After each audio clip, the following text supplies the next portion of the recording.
Here's another thing that really just chaps my ass, if you want to know the truth. You know, I love Tommy Estes to death. I traveled with him on the road for 2 or 3 years with the national tour.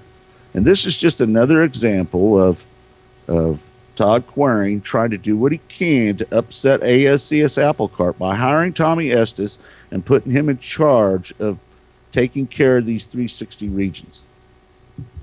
And again, I have more respect for Tommy Estes than any race director there is, period. Nobody gets more respect.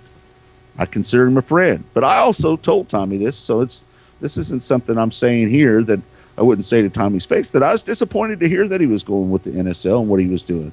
And I felt that what he was doing was tearing down something he worked so hard to build.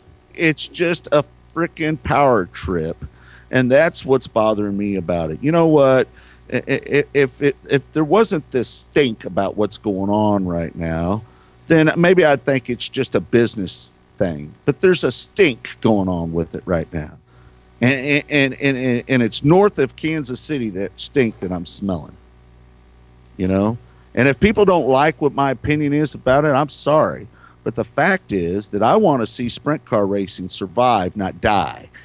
And somebody coming in here and trying to force people to do things by forcing drivers to go run a race that we're planning on running at this race, by booking up against events, by starting regional regions around the same area as ASCS. I don't see anything in there that says that's good for sprint car race. I don't see one thing that's good about any of those things I just mentioned. Is there any? There's nothing good about booking against. There's nothing good about starting a region to compete against regions. It has aroma of poo.